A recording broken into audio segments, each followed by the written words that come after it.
The title of this movie is called Gladiator, released in 2000 and directed by Ridley Scott. A gripping, action-packed epic set in ancient Rome, full of battles, revenge, and personal struggle. So come on, let's start the recap.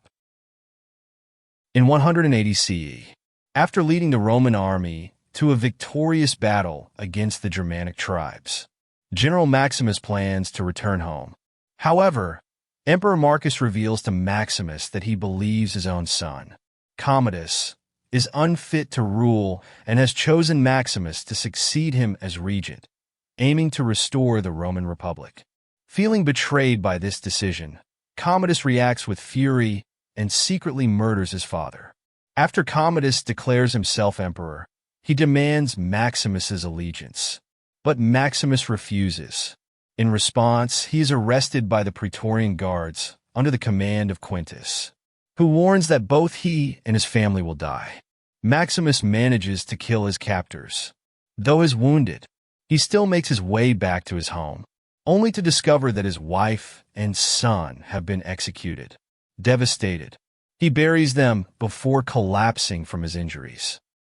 He is then found by slave traders, who take him to Zucabar in the Roman province of Mauritania and sell him to the gladiator trainer named Proximo. Maximus reluctantly fights in local tournaments, his combat skills helping him win matches and gain popularity. He earns the nickname the Spaniard and befriends Juba from Carthage and Hagen from Germania.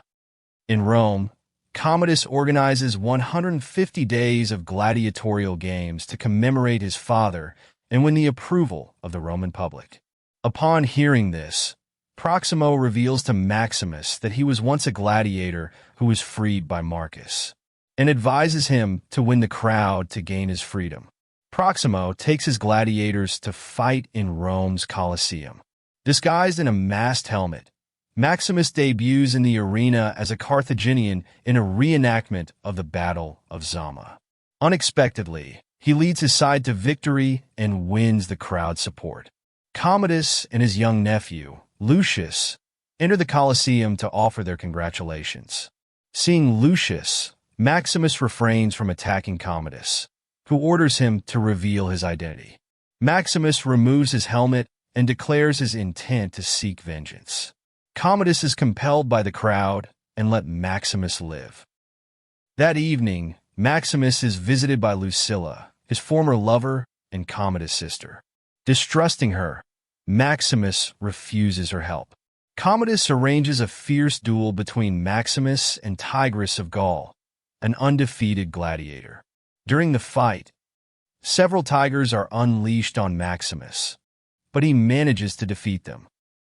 At the crowd's urging, Commodus demands that Maximus kill Tigris, but in an act of defiance, Maximus spares his opponent's life. The crowd erupts in praise, chanting Maximus the Merciful, which only enrages Commodus.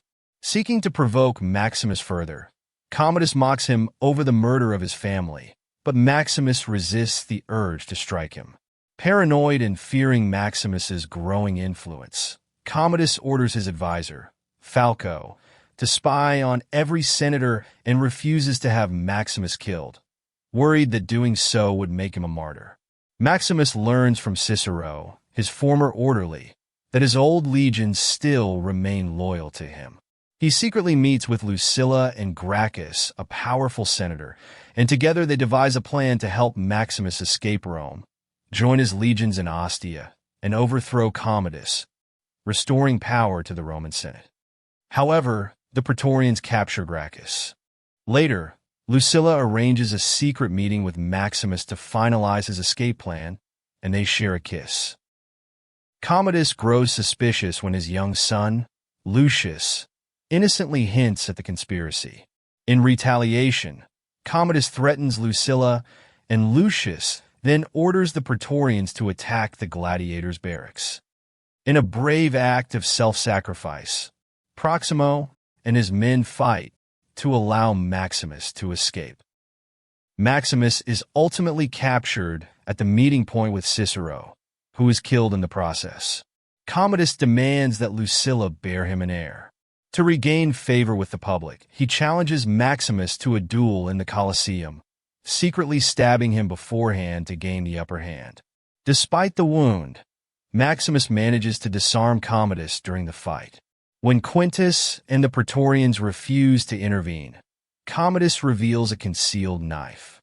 In a final act of defiance, Maximus overpowers Commodus and drives the knife into his throat, killing him. Before succumbing to his injuries, Maximus requests political reforms, the freedom of his fellow gladiators, and the reinstatement of Gracchus as a senator. As Maximus breathes his last, he envisions being reunited with his wife and son in the afterlife. His comrades and allies honor him as a soldier of Rome and carry his body out of the arena. That night, Juba visits the Colosseum and buries figurines of Maximus's wife and son at the spot where he fell.